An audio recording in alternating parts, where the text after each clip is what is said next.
Good morning, everybody. Natasha Denman here.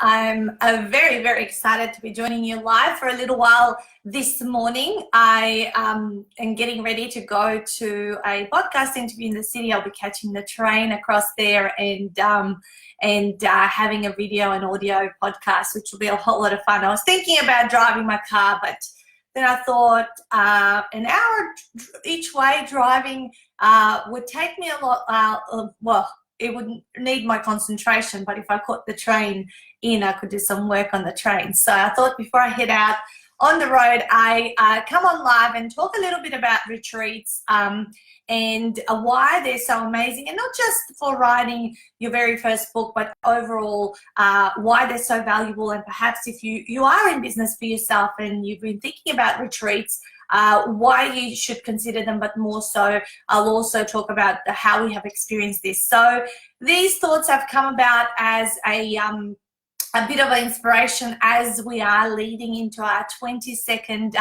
Ultimate 48-Hour Author Retreat coming up this weekend.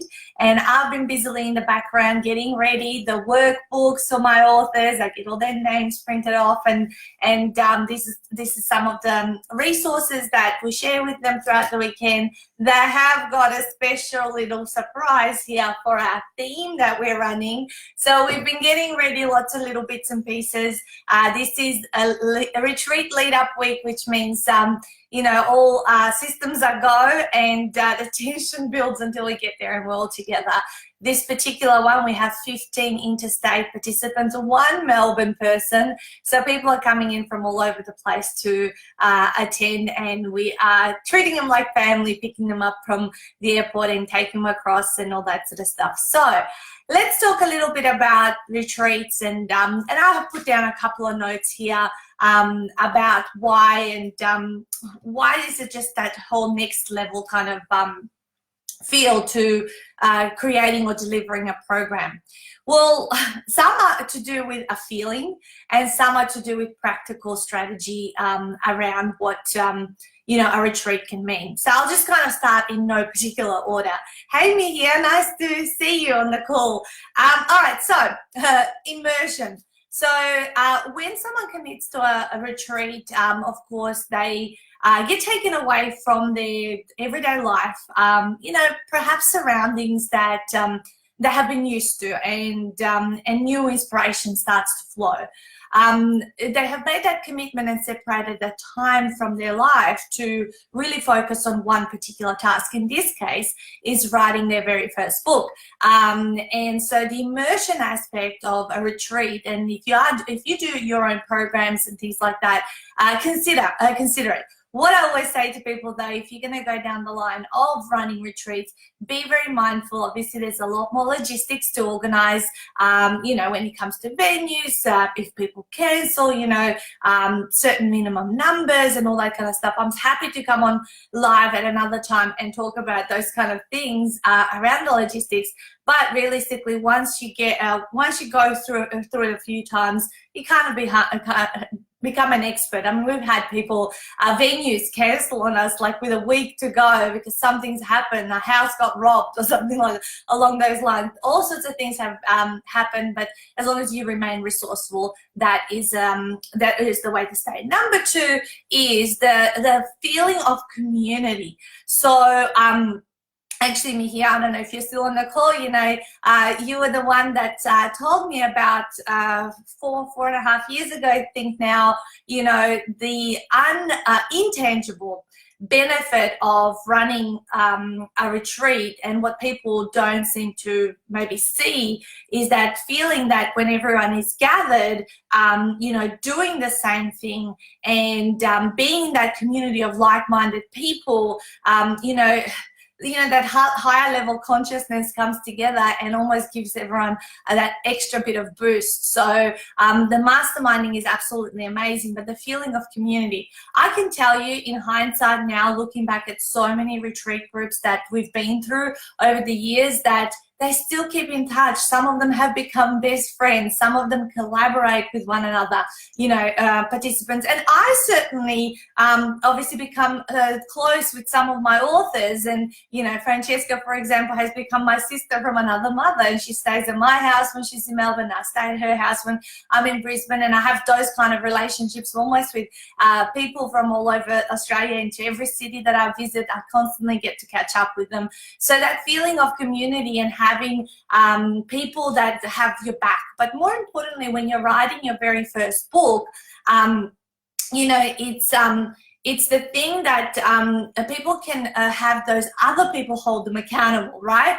So I believe it's not just me that people end up being accountable to, but it's their buddies from retreat, as well as all of their community beyond and outside of retreat. Because what we tend to do is on Friday night, and watch out this coming Friday night, all the authors from our group coming up will be pre-launching their books, which means their nearest and dearest will find out and most likely pre-purchase one of the first copies of their books, which is really, really exciting, which means now why Ultimate 48 Hour Author has a 93% completion rate, which is absolutely huge, is because not only are they accountable to us, the mentors, myself and Stuart, their community and buddies at their retreat, but also now they're accountable to their nearest and dearest in the network, and they've told them that their their book's going to be out in the next 3 to 4 months, which is that turnaround process when it comes to the editing, layout, and printing stages.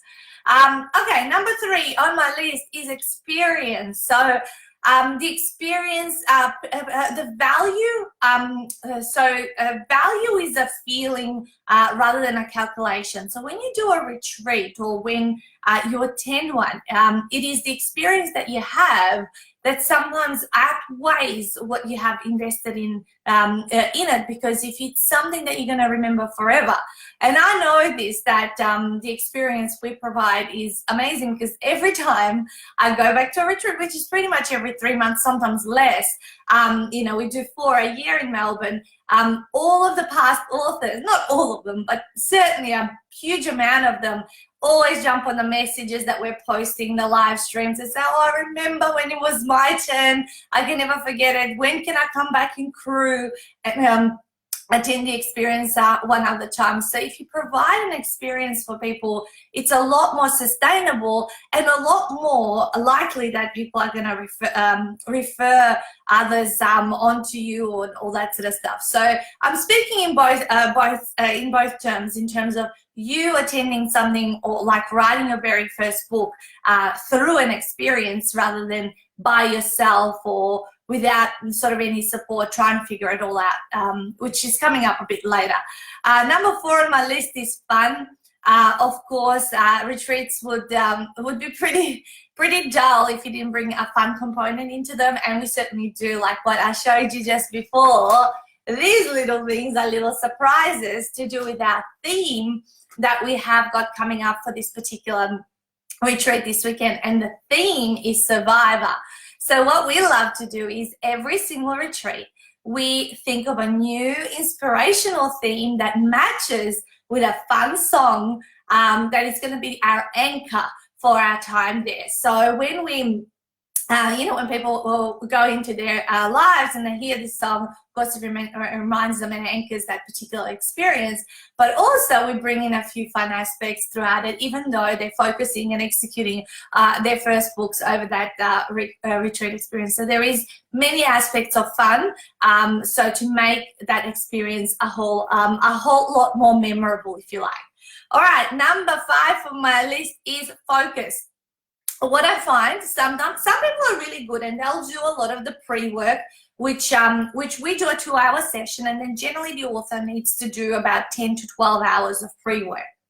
And what happens is some of them are awesome and they do extra and over and above and turn up and they're pretty much done, and they just do the retreat as to formalize the process and to collect the other marketing and leveraging information and then go straight into editing. Well, other people actually use it to get going, right? To get focused. And my 2 points, focus and jumpstart. So sometimes you might commit to a process and you go, okay, and then you start procrastinating. You procrastinate and procrastinate and procrastinate, until D-Day comes. And for us, this is the retreat, of course. And that can either refocus you if you've been distracted by life, or give you that jump start if you've done absolutely nothing. So yes, we do have people who have come unprepared, having not done the 10 to 12 hours of homework. But what they do, okay, then they focus on that, and now they've made the start, which means that the momentum carries them through to completing the book and moving it to the next stages of publishing.